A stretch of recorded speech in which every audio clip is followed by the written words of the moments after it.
हरे कृष्णा। ओम नमः शिवाय। कल हमने कथा में बात करी थी, जिस राज्य की हम बात कर रहे थे जहाँ पर कि कुष्ठ रोग फैला था, वहाँ पे महादेव की कृपा से महाराज जो होते हैं युद्ध में विजयी होते हैं।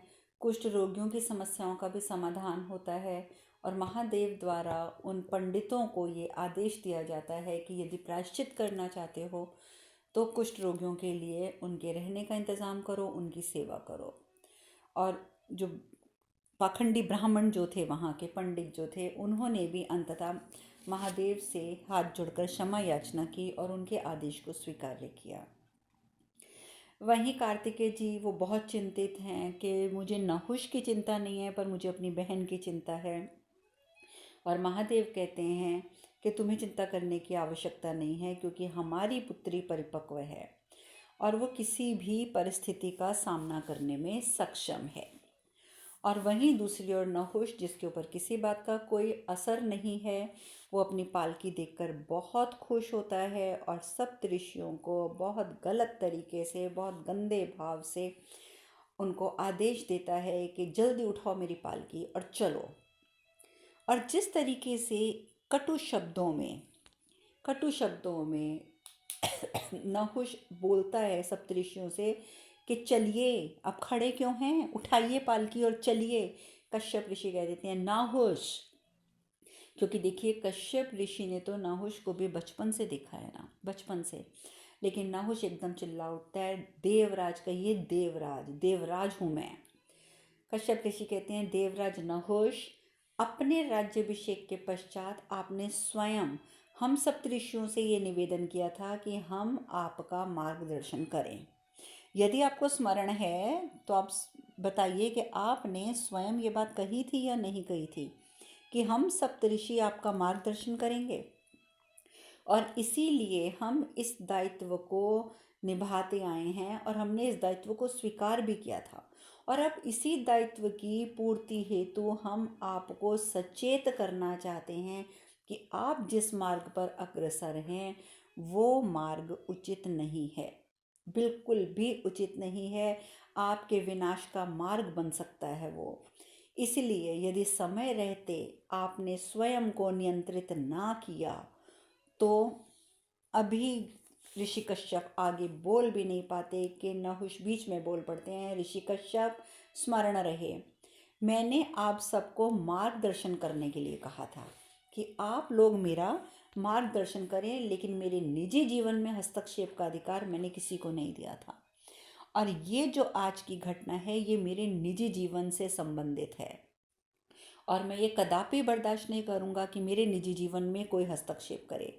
भृगु ऋषि कहते हैं, परंतु यदि आप इसे अपने निजी जीवन का अंग समझते हैं तो स्मरण रहे कि आप जिस उच्च पद पर हैं, जिस उच्च पद पर विराजमान है, आपका ये कर्तव्य बनता है कि आप अपने निजी जीवन में भी ऐसा कोई कार्य ना करें जिससे आपके पद की प्रतिष्ठा को क्षति पहुँचे। और ये बात हर एक व्यक्ति के लिए समझने की है, अर्थात हम सब के समझने की है कि यदि एक इंसान अपने निजी जीवन में भी कुछ गलत कृत्य करता है तो कहीं ना कहीं उसके संपूर्ण जीवन पर उसकी छाया पड़ती ही है। यदि एक आप उच्च पद पर विराजमान हैं तो आपका दायित्व बनता है कि आपके निजी जीवन में भी ऐसी कोई घटना ना हो, आपके द्वारा ऐसा कोई कृत्य ना किया जाए जिससे कि आपकी पद प्रतिष्ठा पर आ जाए। क्योंकि यदि निजी जीवन में भी आप गलत कार्य करेंगे तो वो कहीं ना कहीं आपके बाहरी जीवन को भी प्रभावित करेंगे ही करेंगे, आप उससे बच नहीं सकते। ऋषि भृगु ने बहुत प्रेम पूर्वक ये बात समझानी चाहिए, परंतु नहुष कहते हैं कि देवराज नहुष, आप सप्त ऋषियों को आदेश देता है कि अविलंब पालकी उठाएं और मेरे गंतव्य तक मुझे ले चलें।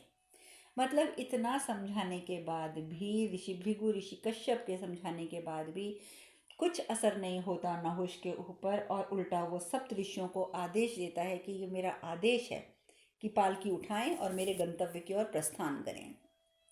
महादेव सब देख रहे हैं, लेकिन आप जानते हैं कि महादेव कभी भी हस्तक्षेप नहीं करते। त्रिदेव कभी हस्तक्षेप नहीं करते हमारी किसी भी बात में, जब तक कि हम स्वयं उनको पुकारें ना, या जब तक कि उन्हें ये ना महसूस हो कि हमारी पुकार में इतनी क्षमता होनी चाहिए हमारी पुकार में कि उन्हें लगे कि नहीं, अब ये हस्तक्षेप के लिए बुला रहे हैं तो हमें जाकर हस्तक्षेप करना है। महादेव वहीं बैठे सब देख रहे हैं, सप्त ऋषि ऋषि जो हैं पालकी उठाते हैं और चल पड़ते हैं। अब यहाँ से सप्त ऋषि पालकी उठाकर चलते हैं। इंद्राणी के पास सूचना पहुँच जाती है कि सप्त ऋषियों ने पालकी उठा ली है और नाहुष आपके कक्ष की ओर प्रस्थान कर चुके हैं।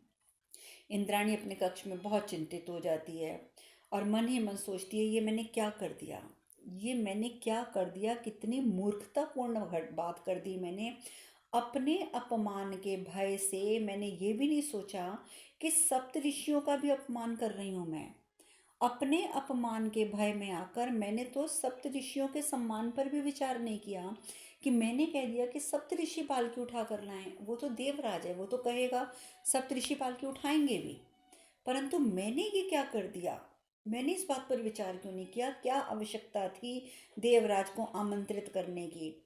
और जब कुछ सहारा नहीं आता उसे, इंद्राणी को कुछ समझ नहीं आता, तो वो महादेव से प्रार्थना करती है, महादेव किसी भी प्रकार से नहुष को रोक लीजिए, किसी भी प्रकार से नहुष को रोक लीजिए, एक स्त्री का मान भंग होने से बचा लीजिए महादेव। मैं आपको पुकार रही हूँ कि कुछ भी ऐसा हो जाए कि रास्ते में उसके कक्ष से मेरे कक्ष तक, ताकि वो यहाँ तक ना पहुँच पाए, रक्षा कीजिए महादेव, मेरी रक्षा कीजिए।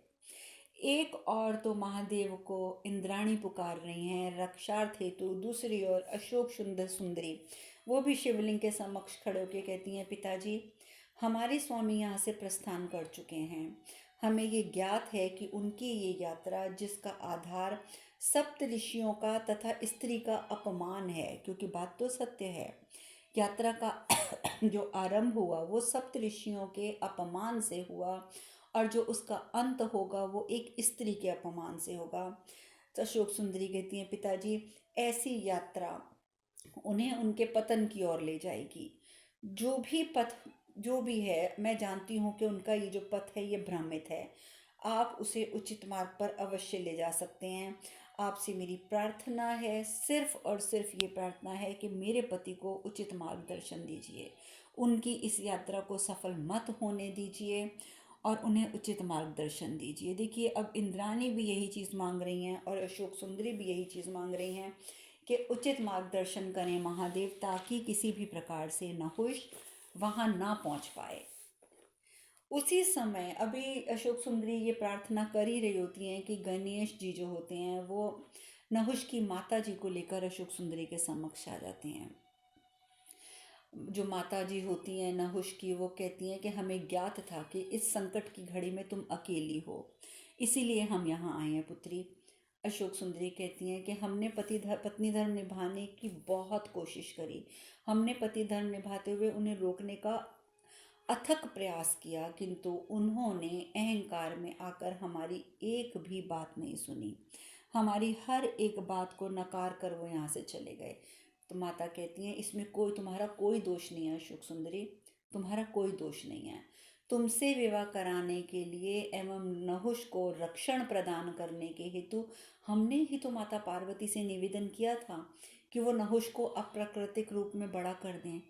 आप सब भाई बहनों को ये कथा ज्ञात ही होगी कि नहुष तो बहुत छोटे थे, परंतु नियति में ये तय था कि उनका विवाह अशोक सुंदरी से ही होगा, और अशोक सुंदरी से विवाह कराने हेतु न, और ऊपर से सबको ये पता था कि अशोक सुंदरी से विवाह होने के बाद ही नहुष जो है वो उस राक्षस का पतन कर सकते हैं। तो इसीलिए नहुष के माता पिता महाराज आयु और उनकी धर्मपत्नी ने माता पार्वती से प्रार्थना करी थी कि माता पार्वती आप नहुष को बड़ा कर दीजिए ताकि वो विवाह के काबिल हो जाए और हम अशोक सुंदरी से उसका विवाह कर दें, तभी उसकी रक्षा हो पाएगी, तभी वो उस दैत्य का वध कर पाएगा और स्वयं को सुरक्षित कर पाएगा।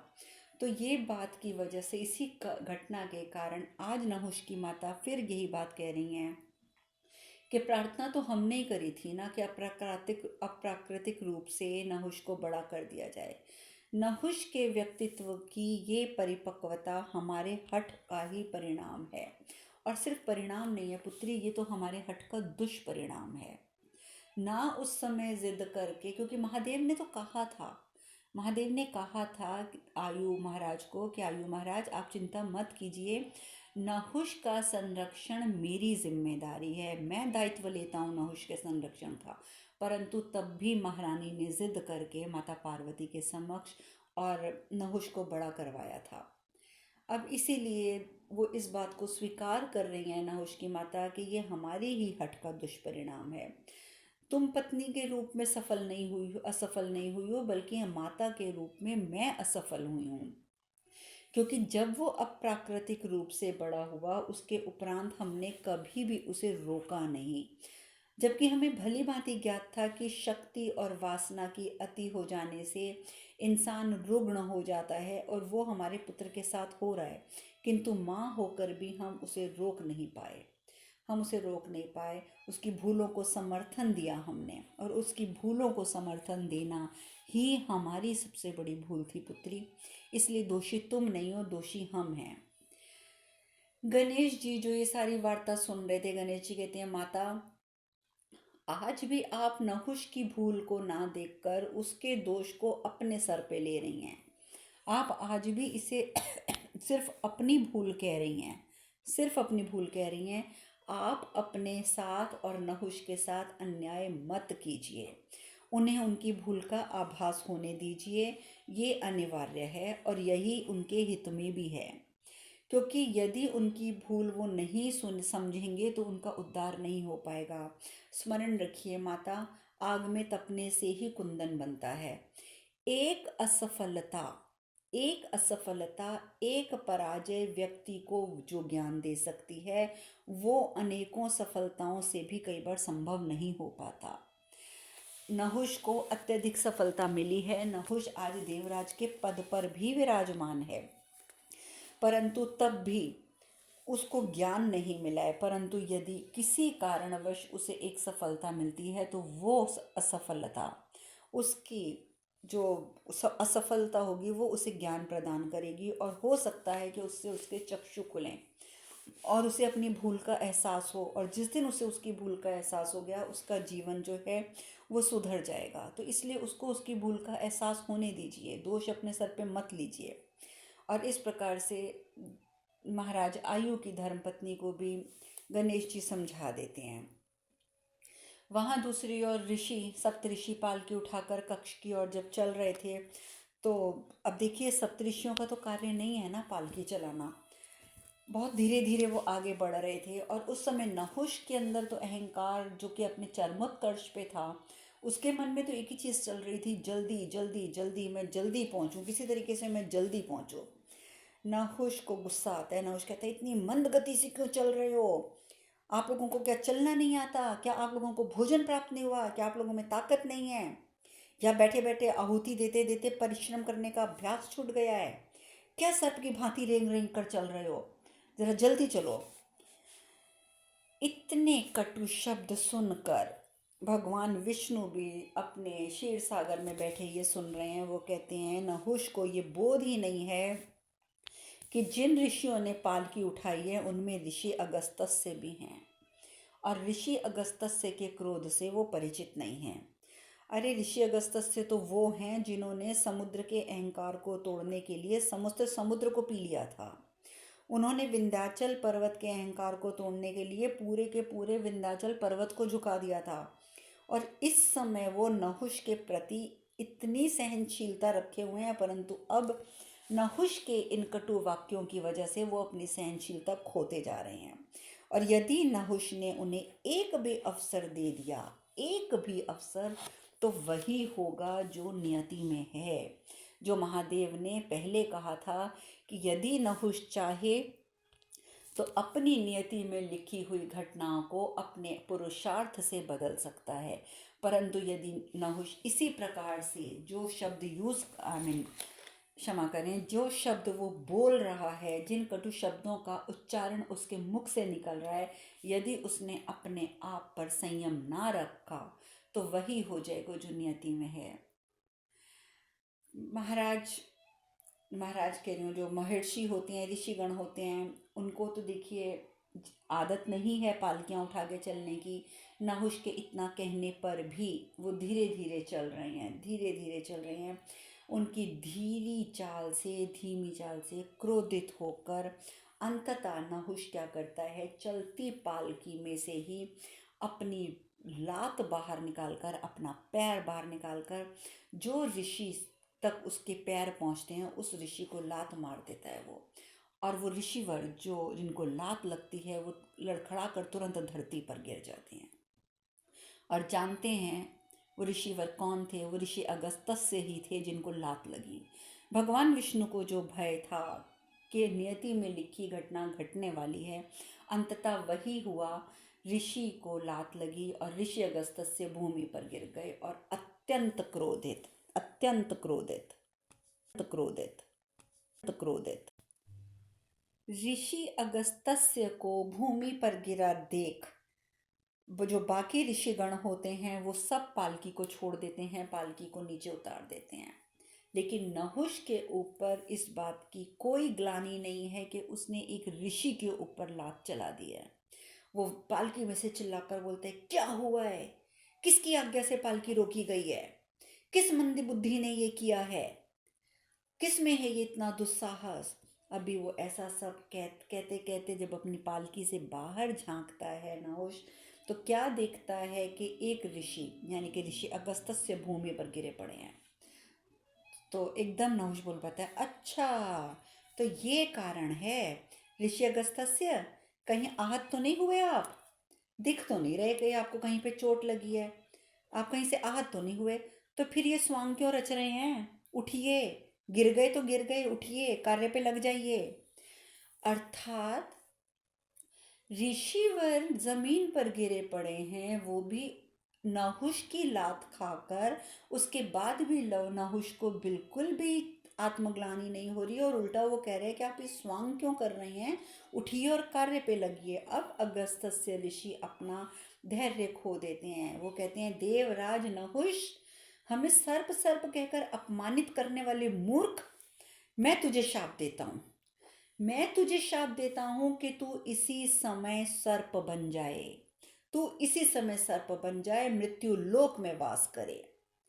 और उसी समय वो अपने हाथ में अपने कमंडल से जल लेकर और ये श्राप दे देते हैं और जल को नहुष के ऊपर छिड़क देते हैं और सबके देखते देखते नहुष सर्प में परिवर्तित हो जाता है। नहुष सर्प में क्या परिवर्तित होता है? देखिए, नहुष देवराज था और उसके अत्यधिक पुण्य थे। एक सहस्त्र अश्वमेध यज्ञ किए हुए थे उसने, और अश्वमेध यज्ञ का बहुत बहुत बहुत बड़ा पुण्य होता है। और उसने तो एक सहस्त्र यज्ञ किए थे, उसके पास तो पुण्यों का अंबार था। परंतु अपने इस अभिमान से परिपूर्ण कृत्य के कारण, अभिमान से परिपूर्ण अपने इस कृत्य के कारण उसे शाप का भागीदार बनना पड़ा। परंतु उसके अत्यधिक सत्कर्म होने की वजह से ये हुआ कि एकदम सृष्टि में हलचल फैल गई, एकदम हलचल फैल गई। और इसी वजह से इंद्राणी को और अशोक सुंदरी को, जो अपने अपने कक्ष में प्रभु की आराधना में लीन थी कि किसी प्रकार से ये यात्रा असफल हो जाए, उन्हें भी एहसास हो गया कि कुछ तो हुआ है, कुछ तो हुआ है। और इसके बाद वो तो सर्प बन गए नहुष, और सप्तऋषि जो थे वो अपने वहाँ इंद्राणी के पास वापस आ गए। वापस आकर उन्होंने हर बात बताई। अशोक सुंदरी को भी हर एक बात का ज्ञान हो चुका था, इंद्राणी को भी। अंततः इंद्राणी और सप्तऋषि, देवगुरु, ये सब के सब कैलाश पहुंचते हैं और जाकर महादेव के समक्ष खड़े हो जाते हैं। महादेव के समक्ष खड़े होते ही इंद्राणी कहती हैं, महादेव, मैंने कभी कल्पना नहीं की थी कि अपने सम्मान की रक्षा हेतु मैं जो देवराज नहुष से करूंगी उसका परिणाम इतना अनर्थकारी होगा। मैं अपनी गलती को स्वीकार करती हूँ महादेव, क्योंकि मैंने कभी नहीं सोचा था कि मैं अपने आप की, अपनी मान को बचाने के लिए, अपने सम्मान की रक्षा हेतु मैं इस प्रकार की बातें नहुष से कह गई, देवराज से कह गई, और परिणाम यह निकल आया। मैं स्वयं को तो अब क्षमा योग्य भी नहीं समझ पा रही हूँ। परंतु मेरा उद्देश्य आपके परिवार का सुख और शांति भंग करने का नहीं था। मैंने कदापि ये नहीं चाहा था कि मैं आपके परिवार का सुख और शांति को भंग करूं, परंतु वही हुआ। जो मैंने नहीं सोचा था वही हुआ। अशोक सुंदरी के साथ मेरे कारण इतनी दुर्भाग्यपूर्ण स्थिति उत्पन्न हो गई, इतनी दुर्भाग्यपूर्ण स्थिति। और इंद्राणी वहीं, उनके आंखों से अश्रु गिरने लगते हैं। देवगुरु कहते हैं, प्रभु मैं पुनः स्वयं को दोषी मानता हूँ, मैं पुनः स्वयं को दोषी मानता हूँ प्रभु। मैं देवगुरु का दायित्व नहीं निभा पाया, अन्यथा ये सब ना होता, ये सब ना होता। इंद्राणी को क्षमा मांगने की आवश्यकता नहीं है, ऋषि अगस्त्य को क्षमा मांगने की आवश्यकता नहीं है। यदि कोई क्षमा मांगने की का अधिकार रखता है या आवश्यकता रखता है तो वो मैं हूँ, मैं देवगुरु बृहस्पति। क्योंकि मैं देवगुरु हूँ, मैं उनका गुरु था और मैं ही उन्हें सही मार्ग पर नहीं ला पाया। पहले इंद्र ने जो कुछ किया तब मैंने स्वयं को दोषी माना, आज नहुष ने जो किया मैं आज फिर अपने आप को दोषी मानता हूँ। महादेव मैं क्षमा प्रार्थी हूँ, मुझे क्षमा कर दीजिए, मैं असफल रहा, मैं देवगुरु के पद पे रहने योग्य नहीं हूँ। परंतु महादेव कहते हैं, देवगुरु राजा वो होता है जो अपने दायित्व के लिए, अपनी प्रजा के हित के लिए त्याग करने की क्षमता रखता हो। राजा सिर्फ उसी को ही कहा जाता है जो अपनी प्रजा के लिए, अपने राज्य के लिए, अपने दायित्वों की पूर्ति के लिए त्याग करना जानता हो। राजा वो नहीं है जो अपने व्यक्तिगत हित के लिए किसी से त्याग करवाने हेतु अपनी शक्तियों का दुरुपयोग करे। तो ये तो राजा की परिभाषा ही गलत हो रही है इंद्रदेव द्वारा और अब नहुष द्वारा। जो कुछ भी हुआ वैसे भी वो पूर्व नियत था, वो नियति में पहले से लिखा हुआ था कि ये सब तो होना ही है। नहुष के पास अवसर अवश्य थे, अवसर अवश्य थे। यदि वो चाहता तो अपने कर्मों से नियति को परिवर्तित कर सकता था और उसको सबने सचेत भी किया था। ये नहीं है कि उसे मौके नहीं दिए गए, अवसर प्रदान नहीं किए गए या उसे सचेत नहीं किया गया, सब कुछ किया गया। किंतु उसने अपनी पत्नी, पराई स्त्री, अपने गुरु, देवताओं, सप्तऋषियों सभी का अपमान किया। और उसने उन सब का अपमान करके यदि किसी चीज़ को महत्ता दी तो सिर्फ और सिर्फ स्वयं को, अपने आप को। तो इसमें देवगुरु आप कहाँ से गलत हैं? मैंने आपको पहले भी कहा था कि गुरु तो शिक्षा देता है, अपने जो उनके शिष्य होते हैं उनको शिक्षा देता है। अब वो शिक्षक जो दे रहा है, देवगुरु या कोई भी गुरु जो शिक्षा दे रहा है वो अपने शिष्यों को, अब वो शिष्य पर निर्भर करता है कि वो उस शिक्षा को ग्रहण करते हैं या नहीं करते, कितना ग्रहण करते हैं, किस रूप में ग्रहण करते हैं। ये तो शिष्य पर निर्भर करता है। आपने तो संपूर्ण शिक्षा प्रदान करी, यदि आपके शिष्य उस शिक्षा को ग्रहण नहीं कर पाए तो इसमें गुरु का दोष कहाँ से हुआ? आप असफल नहीं हैं देवगुरु, असफल तो वो शिष्य हैं जिन्होंने आपकी शिक्षाओं को ग्रहण नहीं किया। और जब देव गुरु ने इतनी शिक्षाएं दी थी और गुरु की शिक्षाओं का अनादर किया, किसने? इंद्रदेव ने भी, नहुष ने भी। तो गलती देव गुरु की नहीं है, गलती जो है वो नहुष की है और इंद्र की है। तो इसलिए आप अपने आप को दोषी मत मानिए, क्योंकि दोष तो आपका देवगुरु है ही नहीं। अभी ये वार्ता चल ही रही होती है कि वहाँ पर अशोक सुंदरी उपस्थित हो जाती है। आंखों आंखों में अश्रु, जैसे अत्यधिक रोकर आई है, उसकी आंखों में अश्रु हैं, सब देख रहे हैं। अब ऋषि अगस्त्य हैं, वो भी शर्मिंदा होते हैं उनको देखकर, अशोक सुंदरी को देखकर। इंद्राणी भी शर्मिंदा होती है, देवगुरु भी, वो भी बहुत चिंतित और शर्मिंदा होते हैं कि हम सबसे ये क्या हो गया, क्या हो गया, महादेव की पुत्री के साथ हमने अन्याय कर दिया। महादेव कहते हैं, कहो पुत्री, कहो, निसंकोच होकर कहो, जो तुम कहने आई हो वो कहो। अशोक सुंदरी कहती हैं, अशोक सुंदरी कहती हैं, हम यहाँ किसी पर कोई आरोप लगाने नहीं आए हैं पिताजी, या किसी को दोष देने, वो भी नहीं। ना हम किसी को दोष दे रहे हैं, ना हम किसी पर आरोप लगाने आए हैं, ना ही हम ये चाहते हैं कि ऋषि अगस्त्य के श्राप का अपमान हो। हम इसमें से कुछ भी नहीं चाहते पिताजी, कुछ नहीं चाहते।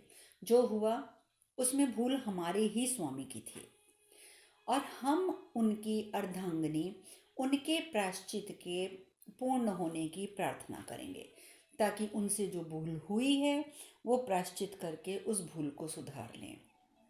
और इस वियोग को अपना दायित्व मानकर हम इसे स्वीकार करते हैं।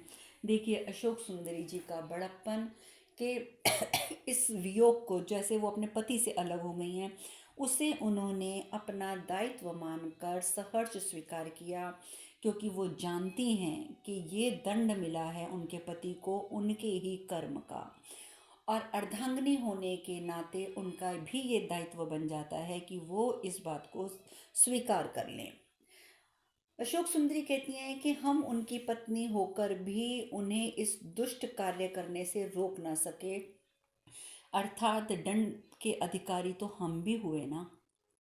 यदि हम अर्धांगिनी होकर उन्हें रोक लेते तो शायद ये घटना ना घटती, परंतु अर्धांगिनी के रूप में हम असफल हुए, सो दंड के अधिकारी तो हम भी हैं। हमारे स्वामी द्वारा जो आप सबका अपमान हुआ है, उसके लिए हम आप सबसे हाथ जोड़कर क्षमा याचना करते हैं।